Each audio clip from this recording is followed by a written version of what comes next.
Menurut data dari Departemen Kesehatan, seringkali demam berdarah meningkat pada bulan Januari dan juga seringkali tidak disadari bagaimana kemudian membedakan demam berdarah dan juga demam biasa. Benar sekali, dan untuk mengetahui seperti apa sih untuk membedakan dua gejala penyakit ini, kita telah tersambung via telepon dengan Dr. Rudi Hartono. Halo dokter, selamat pagi. Ya, selamat pagi. Baik, Dokter Rudi, ini DBD akhirnya kembali menelan korban jiwa, banyak sekali pemberitaan yang akhirnya juga banyak nyawa yang tidak tertolong karena penyakit ini. Namun ini kan ada demam berdarah dengue, dok. Lalu juga ada demam dengue. Seringkali kita tuh nggak bisa membedakan.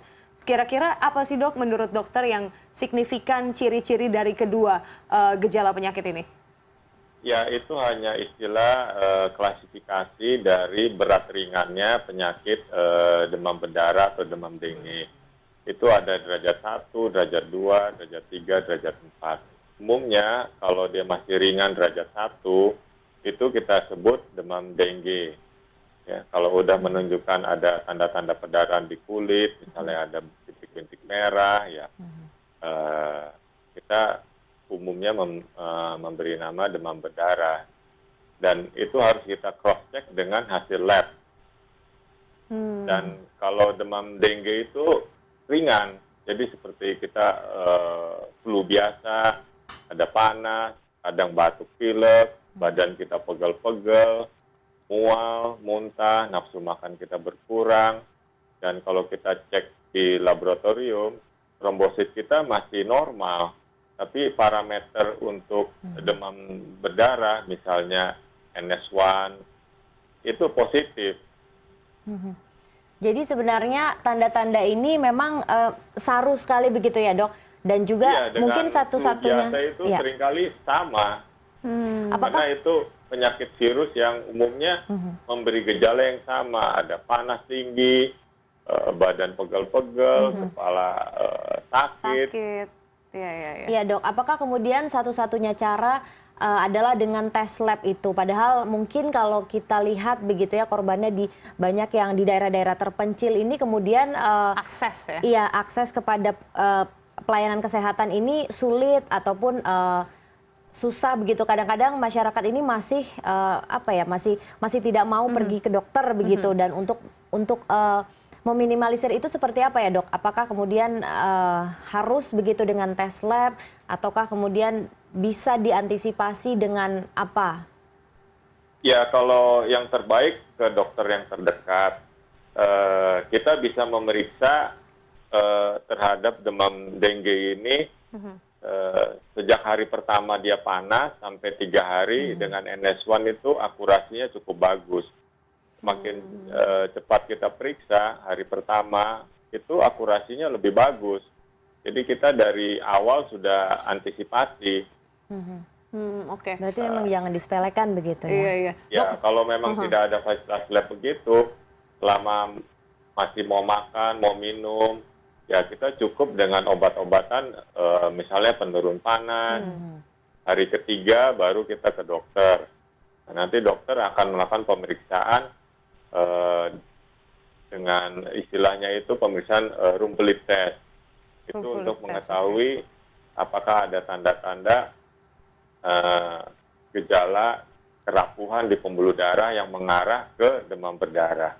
Oke. Dokter Rudi, ini tadi menyambung pertanyaan dari Ila. Kalau sekarang yang kejadian ini kan banyak yang juga bilang bahwa sekarang tuh nggak ada tanda-tanda signifikannya gitu, nggak ada bintik-bintik yang terjadi, tapi tiba-tiba trombosit drop aja gitu.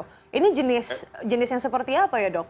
Bukan, memang dari dulu sebagian besar itu kalau masih ringan, dia tidak akan muncul bintik-bintik. Dan kalau gejalanya udah lebih berat, derajat 2, ya, kita bisa lihat bintik-bintiknya baik dengan tes provokasi yang rumpelit test, ataupun dia akan muncul sendiri. Gitu.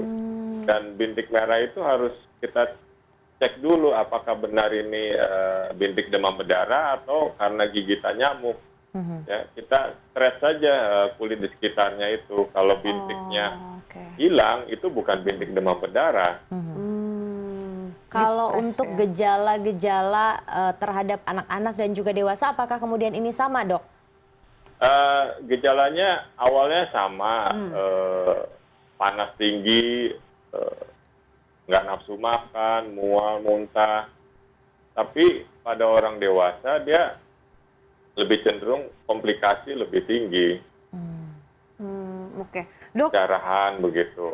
Iya, baik Dok, kalau ini kan kalau misalnya kita juga berbicara mengenai ciri-ciri gejala lah, misalnya pertama kali kita lihat, wah ini kena DB nih, misalnya kayak tadi dokter sebutkan apa seperti mual ataupun kepala sakit gitu. Cara mudah untuk mengenali gejalanya dulu deh Dok, dan dengan mata telanjang menurut Dokter Rudi mungkin bisa di-share kepada kami. Tidak ada, jadi harus ke dokter. Dokternya Tetap akan harus ke dokter ya? menentukan, Oke. ini ke arah virus atau ke arah bakteri. Jadi dengan pemeriksaan fisik, ya. Tapi kalau secara umum, kalau di lingkungan kita udah ada beberapa yang terkena demam berdarah dan kita mempunyai gejala yang sama, mungkin kita kena demam berdarah juga. Berarti memang tidak boleh menganggap enteng ya apabila sekarang tiba-tiba terjadi demam mendadak begitu mual-mual harus langsung segera diperiksakan ya Dok? Sebenarnya Iya, dan kalau- kecenderungan demamnya itu tinggi terus-menerus. Artinya Oke. kalau kita demam, kita minum obat penurun panas, terus nggak lama, dalam 2 atau 3 jam kita panas lagi. Nah, itu artinya demam yang tinggi dan terus-menerus. Oke. Baik, sebenarnya untuk orang dewasa ini kan komplikasi lebih rentan begitu ya dok. Namun Ya. kenapa kemudian banyak korban yang meninggal dunia itu anak-anak? Ya, mungkin aja itu penanganannya agak terlambat ya. Atau juga jenis demam berdarahnya itu yang lebih berat karena ada 4 serotipe dari demam berdarah, dengue 1, 2, 3, 4. Ya, dengue 2 biasanya lebih berat. Jadi kalau kita kena virus yang lebih berat, tentu komplikasinya akan lebih berat begitu. Ini juga pengaruh dari sistem imun yang ada di anak dan juga dewasa nggak sih Dok? Iya, itu berkaitan dengan sistem imunitas kita. Secara teori, semakin bagus sistem imun kita, komplikasi lebih sering. Oke. Mungkin yang terakhir, Dokter Rudi, sebelum kita menutup telepon ini, yang terakhir, kalau dulu kan kita taunya kalau untuk mencegah demam berdarah 3M gitu kan, menguras, menyingkirkan barang bekas, lalu pokoknya ada 3M gitu. Mungkin sekarang ada modernisasi dari pencegahan yang bisa dilakukan rumah tangga ataupun lingkungan sekitar untuk bisa mencegah sebisa mungkin dari demam berdarah ini, Dokter Rudi?